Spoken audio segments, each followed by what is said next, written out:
السلام علیکم ورحمۃ اللہ۔ میرے پیارے بھائیوں اور میری معززات ماؤں، بہنوں اور بیٹیوں، بلوغ المرام کتاب الجامع سبق نمبر ہے 57 اور یہ کتاب الجامع کا آخری سبق ہے۔ الحمدللہ اللہ سبحانہ و تعالیٰ کے فضل و کرم سے کتاب الجامع کی احادیث آج مکمل ہو رہی ہیں۔ اس سبق 57 کے اندر اللہ رب العالمین سے میں دل کی گہرائیوں سے دعا کرتا ہوں اپنی بہن کرن اقبال کے لیے، جس کے مشورے سے اسلامی عقیدہ 13 اسباق میں الحمدللہ وہ اس سے پہلے مکمل ہوا مکہ اور مدینہ میں دوران عمرہ، اور اسی طرح کتاب الجامع اس کی احادیث اور تشریح 57 اسباق کے اندر 57 سبقوں میں آج مکمل ہو رہی ہے۔ اللہ وحدہ لا شریک ہمارے اس نیک عمل کو قبول فرمائے۔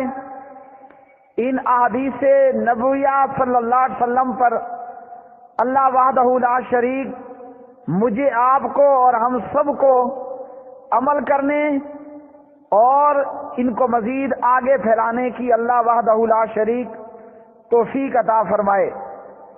میرے جو محبت کرنے والے میرے بھائی ہیں، میرے معاونین ہیں، ایڈمنز حضرات، اللہ سبحانہ و تعالی زبیر بھائی آف انڈیا، طلحہ بھائی آف انڈیا، ابو بشرا بھائی آف انڈیا، اور اسی طرح میرے منیب بھائی کو، اور اسی طرح جتنی میری ایڈمنز میرے ساتھ بہنیں ہیں جو کم از کم عرصہ 3 سال کے لگ بھگ واٹس ایپ سوشل میڈیا کے اس دنیا میں قرآن اور سنت کے نشر کرنے میں، عام کرنے میں میرا ساتھ دے رہی ہیں۔